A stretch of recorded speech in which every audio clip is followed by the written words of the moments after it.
Mu ntangiriro z'umwaka abantu baba bafite imigambi n'imishinga bifuza gusohoza, ariko uburyo bakoreshamo igihe cyabo bituma babigeraho cyangwa se bikabananira.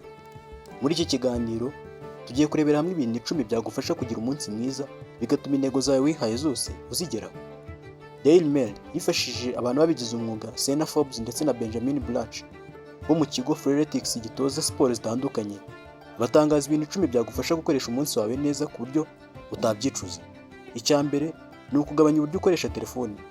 Ubushakashatsi bwerekanye ko mu masaha 8 n'igice abantu bamara bakoresha ibikoresho by'ikoranabuhanga, ahagera kuri 3 kugeza kuri 4 bahugiye muri telefoni zabo.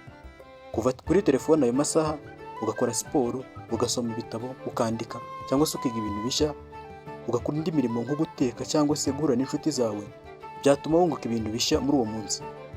Ibindi bavuga nuko bikwiye kugabanywa no gutinda kuri televiziyo, gukina imikino yo muri telefoni n'ibindi bitwara umwanya. Icya kabiri cyatuma ugira umunsi mwiza ni ugufata umwanya wo kugenda n'amaguru. Bitewe n'amasaha umuntu amara yicaye mu biro ndetse no kuri mudasobwa, ubwonko bugeraho bukanebo.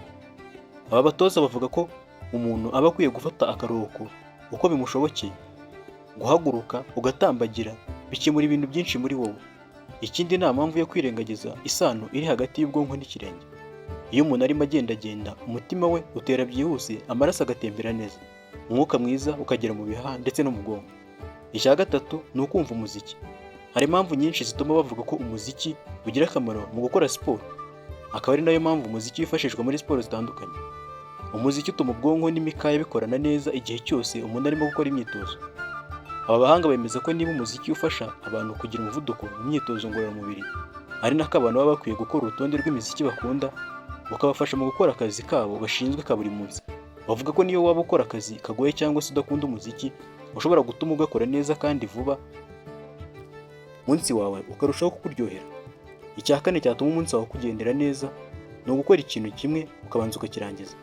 Gutangira ibintu 10 ntubirangize, ntugire na kimwe usoza, ni ikibazo gikomeye, kuko guhora usubika ibintu ngo nta na kimwe ubashije kugeraho bisobanuye ko uba urimo guta igihe. Nubwo byaba bigorana, ariko ni byiza gusoza umunsi ugaragaza ko hari ibyo wagezeho. Icya gatanu ni byiza kubyuka kare. Abantu bagera ku bintu bikomeye kandi usanga bishimye mu buzima, nabimenyereje kubyuka kare. Niba ushaka ko umunsi wawe kugendekera neza, byuka kare.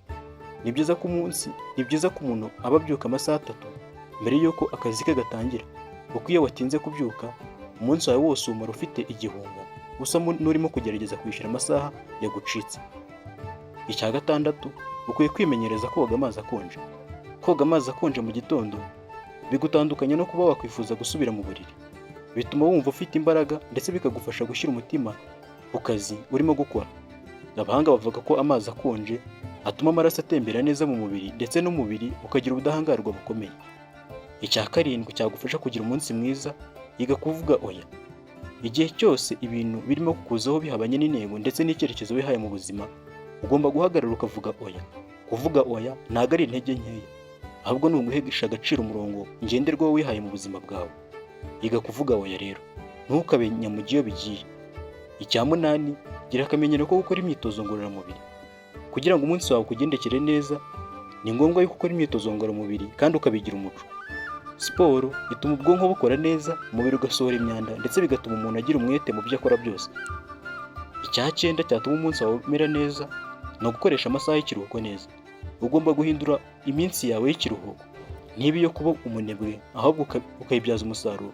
Nta gihe kirenze icyo uzabona, ahubwo ugomba kwiga gukoresha igihe ufite.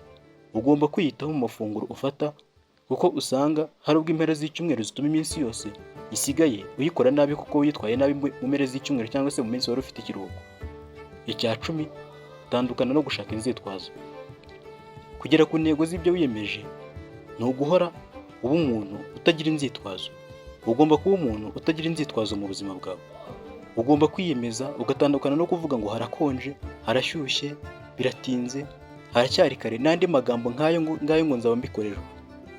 Ahubwo ukishakira inzira. Niyo haba hari impamvu zatuma udakora ibyo wari wiyemeje, ugomba gukora buryo ki wazikuraho, hanyuma ugakora ibyo wari wiyemeje. Iyo uvuze ko nta mwanya ufite, birangira kuko nta mwanya ubonye.